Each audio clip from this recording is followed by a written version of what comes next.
Hey everyone, a very warm welcome back to the channel. And in today's video, we are going to take a look at a very amazing problem from the chapter of monotonicity, which is a part of AOD, applications of derivatives. So we have to find the number of solutions of the given two equations, and the maximum time allotted would be 13 minutes. Ideally, you should try to do it within a matter of 5 minutes. And also, I would like to tell you that the question number two is so much easier in comparison to the first part, question one. So the thing about the first question is that answer you might be able to getting an answer is not all a difficult task.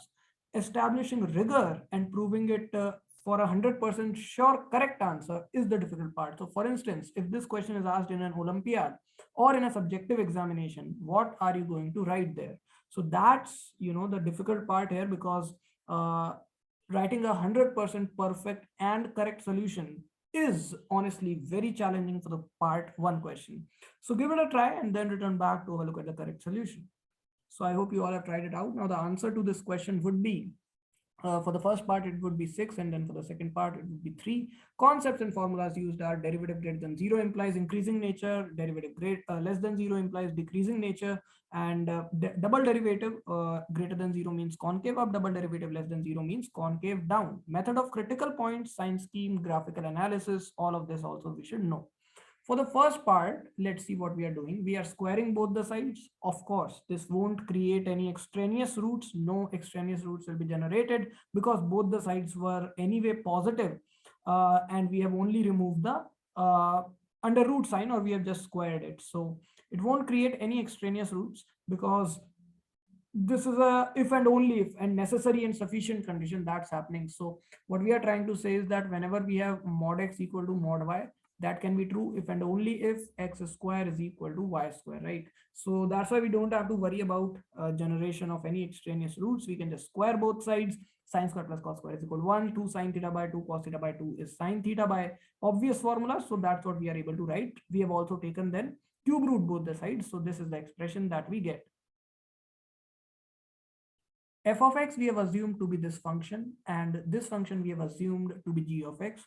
Derivative of f of x, f prime x, we have found. F double prime x also we have found. Now sign schemes of f prime x and f double prime x are obviously going to match those of cos pi x and minus sin pi x respectively, as the other functions or factors are positive.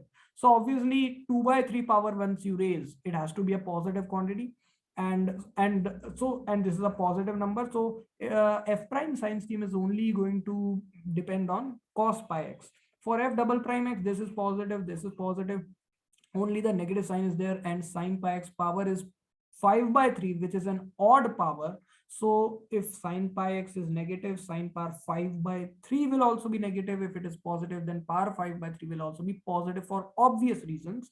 So its sign scheme will exactly match with minus sin pi x for f double prime, and for f prime it would match with cos pi x. Okay, so curve tracing becomes easy, and sine power 1 by 3 pi x, we are easily able to trace the curve like this. First of all, we should know that it's if we are talking about its period, it is going to be 2, and it is also anti-symmetric about 1. So basically we can just plot its graph from 0 to 1, and then everything becomes the remaining part of the graph can be plotted very easily. So what we have done is that we have been able to recognize that between 0 to 1, f prime x remains positive till half, then it becomes negative. So first it was increasing, then it was decreasing, right? And then for f double prime, we are able to note that it is always negative in this particular interval from 0 to 1. So it is a concave down graph, right? And the derivative initially at 0 and at 1 is infinity, it is going. So the graph is not going like this, it is going perfectly like this, okay, like just like a dome shaped curve it is having. So due to all of this analysis, we have been able to draw a very good, very close graph to the actual one, right? Now talking about how to draw the graph of ln mod x whole mod. So what we have done is we have used graphical transformation. So first we have drawn y equal to ln x, very basic easy graph, and then we have drawn y equal to mod ln x, and then of course we have drawn like this is a function y equal to, let's say, h of x. So we can easily draw y equal to h of mod x, right? So that is exactly what we have done here using graphical transformations. Now it is very easy to note that f of 5 by 2 is 1, g of 5 by 2 is ln 5 by 2, which is obviously less than 1 because 5 by 2 is 2.5, which is less than e. So we know for a fact that here at 5 by 2, g will be lower than the graph of sine or f of x, right? So that's why we have noted this particular thing. And after that, the question is pretty easy. We have just drawn the graphs and noted where they are, how many points they are intersecting. And yeah, that pretty much gives us the answer 6. But this is not rigorous. This is not a perfect solution. Why is this not a correct or perfect solution? This lacks rigor because this possibility has not been eliminated. Between 2 to 3, it is also, look, what do we know? Between 2 and 3, we just know two things, that both the curves are, in fact, there is no problem between 5 by 2 to 3 because one of the functions f is decreasing there in that interval and g is increasing. So obviously there can be only one point of intersection, no problem. But between 2 and 5 by 2, there is a problem. Both the curves are, look, both the functions are increasing as well as concave down. That's the only thing that we know. But they can also intersect at more than one points, right? Just like shown here, 1, 2, 3. In this particular case also, they are intersecting, like they are both increasing, they are both concave down, yet it is possible for them to intersect at more than one points. This is a possibility that even teachers or even very highly knowledgeable individuals, very great mathematicians, are able to overlook. So we must remember not to do this mistake. Okay, so the reason that this proof is not 100% correct up till this point is because what if the graph of ln x or g is like this and f is like this? What if they are intersecting at 3 points rather than just this one point as has been assumed according to our convenience? We haven't established rigor there, right? So that's the problem. So that's what we have explained here also, that they might intersect at more than one point as illustrated in this figure above. In 5 by 2 to 3, there is no problem. F decreases while G increases. So exactly one point of intersection is only possible. Absolutely no problem. Thus, our problem boils down to showing that there is exactly one solution of this equation. Why is this equation there? Because mod x can obviously be written as ln x. The reason is x is positive in 2 to 5 by 2, right? And mod of ln x can also be removed because x greater than 1 implies ln x also greater than 1. So all the modulus we have been able to remove from this side. So in this particular interval, we just have to show that there is one solution. Remaining things, there is no problem, right? Remaining things are very simple and easy to establish, not a problem at all. Now let's see. So h of x we are considering as this function sine pi x power 1 by 3 minus ln x. Then we find the derivative. It comes out to be this much. And now comes the tricky part, that we have been able to manipulate it into this form, right? Now what we are saying is that all these things are positive in the given interval 2 to 5 by 2. So we are just going to focus on this particular function and we are calling theta equal to pi x. So p theta becomes this quantity. Since x belongs from 2 to 5 by 2, theta will belong from 2 pi to 5 pi by 2. Now derivative of p, when we find p prime theta, it comes out to be this quantity. Very easily derivative we can find, and on simplifying this further, it becomes this. Basically I have written it sine square plus 2 sine square, then sine square plus the cos square equal to 1 we have used here. So very easy. Now we have taken the LCM, and then what we are doing is cos square theta we are writing as 1 minus sine square theta. And then we are rearranging. I have taken the negative side outside as common. And this way we have rearranged. Obviously, all these terms are positive. So, and of course, denominator is anyway positive in the given interval. So it will always be less than 0 due to this negative sign. So p theta is a decreasing function, right? Now, p2 pi plus, because we are considering this interval, right? This particular interval. So the initial value of this p function is 2 pi, which is obviously greater than 0. And the left hand limit at the end point, at this end point, which is basically p of 5 pi by 2 minus is minus infinity, it is tending to minus infinity, which is less than 0. So obviously there will be exactly one root of p theta in theta belonging to this interval. So now we are drawing the sign scheme of p of theta, which is actually p pi x with respect to x we are drawing. So between 2 and 5 by 2 we wish to draw. So basically this alpha is that root. This root alpha we have assumed of p theta, right? But in reality, this is not theta equal to alpha. This is actually x equal to alpha, which we are assuming as the root in the interval 2 to 5 by 2, right? Because we have established that there will be exactly one root of p. So that root is alpha, but not theta equal to alpha. This is x equal to alpha, right? So if we talk about, let's say, theta, what will theta be? Theta would obviously be pi alpha if we want to find a root in terms of theta. So not a problem at all. Now, sign scheme we have drawn that it is a positive here, negative here. Why? Because initially it was positive, so it will continue to be positive, and then it would be negative. Another way of understanding the same thing can be by using the fact that it is a decreasing function. So at alpha, if it is 0, then to the left hand side it would be positive, then it would be negative to the right hand side. So that is very obvious. Now clearly this shall also be the sign scheme of h prime x. The reason is, for h prime x, this entire thing was positive anyway. So its sign scheme only depended on p, right? So this is also the sign scheme of h. Now, when you find h of 2, it comes out to be negative. Very easily we can see. H of 5 by 2, when we find, it comes out to be positive. So it means that it is going to initially increase, then the derivative becomes 0 at alpha, of course, and then it starts to decrease, right? So what we are trying to say here is that this is the only way its graph can look like. The reason is, at 2 it is negative, at 2 it is negative, at 5 by 2 it is positive, at 5 by 2 it is positive. Now it has to first increase, then become horizontal, and then decrease. So obviously this is the only way its curve can act, right? So we are able to observe that h of x also has exactly one root only in 2 to 5 by 2. Now, so basically once we have established that there is exactly one root of h of x in this interval, the proof is complete, because I have shown that this thing equal to 0 has exactly one root, which we had actually set out to prove. But the proof is actually, so this portion has been completed, but the problem has not been completed, because similar kind of rigor must also be established in the interval from -2 to -1. Okay, so for that also we need to now do something, because what we are able to observe is between minus, look, let me explain very carefully. Between 0 and 1 there is no problem. One of the curves is concave down, another curve is concave up.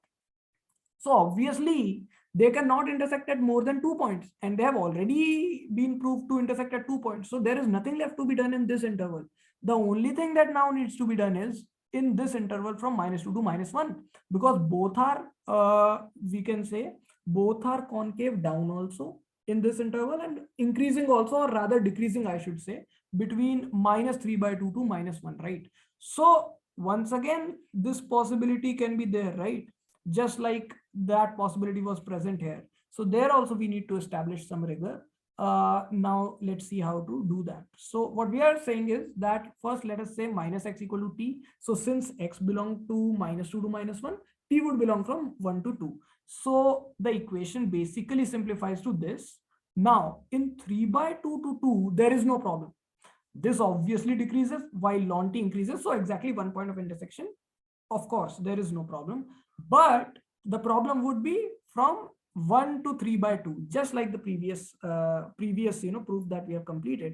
So between 1 to 3 by 2, we now need to analyze it. So what we are saying is, now we'll use an amazing trick. Okay, the trick is that if you actually draw the graph from 1 to 3 by 2, logarithm ln t goes something like this, right? And sine pi by pi t power 1 by 3 negative of that will go something like this. That is very obvious. Initially it's infinity is the slope, and this is a little bit lower. So what we are going to do is, we'll consider this thing we'll curve, basically the tangent at point 1 to the logarithmic curve, right? How does that help us? If we are able to show that this particular curve is always above this, and if we are able to show that this particular curve is always lower than this, then obviously this curve is always above or higher than this. So we will be able to prove that they will never intersect and thus no root. Okay, so let's try to do just that. Okay, what will be the root, by the way? What will be the tangents equation? That would obviously be y minus 0 is equal to x minus 1, and 1 by x is the slope, right? So 1 by 1. So basically x minus 1 will be the tangents equation. So since we are considering in t, we are calling it t minus 1. So we are saying that this curve and this curve, there will be no intersection between them. So how are we trying to prove that? We are considering the curve t minus 1 minus sine pi t power 1 by 3. So minus minus will get cancelled. So that is exactly what we have assumed to be q of t. The reason we are having to do this is that if you directly consider this function, that this function plus ln t function, it would become a little difficult, because when you differentiate it and even find a double derivative, you will see that it really becomes difficult to establish anything. Establishing anything like it is an increasing function or decreasing function becomes almost impossible, right? So that's why we are having to use this trick. So once you have defined a q of t equal to this, q double prime t, when you will find it comes out to be this quantity, which is obviously greater than 0. The reason is negative sign already there. All of these are positive, and this is also positive because or this is also negative actually. The reason is t belongs from 1 to 3 by 2. Pi t belongs from pi to 3 pi by 2, which is the third quadrant. Sign is negative. Power 5 by 3 also negative. Negative into negative positive. That's why it will be positive. So q of t must be concave up. Q of 1 we can easily find is 0. Q of 3 by 2 we can easily find is less than 0. So the graph must look like this. This is the only possibility, right? If at 1 it is 0 value, 3 by 2 it is some negative value, it is also concave up. So obviously it has to go like this and come back. So, or it can also be like this, no problem. But no matter what happens, it can't go above the x-axis, right? That's for sure, because it has to be concave up. So it is always going to be less than 0 as far as the open interval 1 to 3 by 2 is considered. So we have established that this thing would be less than this thing, right? Now, let us consider ln t minus 1. If you find the derivative, you can easily find that this would be negative because t lies from 1 to 3 by 2. So this is obviously negative. If you write 1 minus t upon t, this is negative. So mt is a decreasing function. Now mt must be less than m1 then, but m1 is 0. So mt must be less than 0, which means ln t must be less than t minus 1. What does that imply? That implies that t minus 1 is less than this thing but greater than this thing, right? So this thing is less than this thing. So these can never be equal in the open interval t belonging to here. So this completes the proof that correctness of the graphs, two graphs that we had earlier drawn in which there were 6 intersection points, the correctness of that graph is rigorously proved hereby, and that's why they intersect in 6 points. And idea behind considering t minus 1 is that it is tangent to ln t at t equal to 1 and its double derivative vanishes. That is very important. If we had just considered the ln t, like for instance ln t plus sine, if I had considered, if we take derivative, it becomes 1 by t, then it becomes minus 1 by t square. We are never able to get rid of this term, but for this term we are able to get rid of, right? Because double derivative vanishes. First derivative is 1, then 0 is the second derivative, and we are just able to analyze the sine function's derivative, right?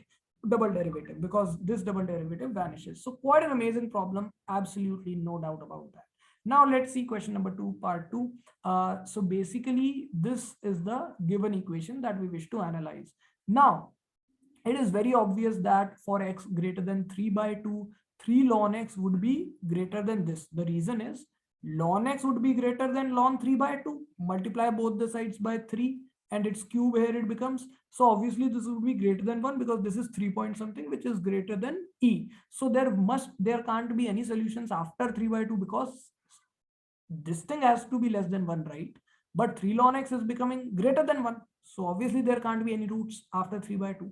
So, and of course, its domain is positive number. So we only need to consider this interval 0 to 3 by 2.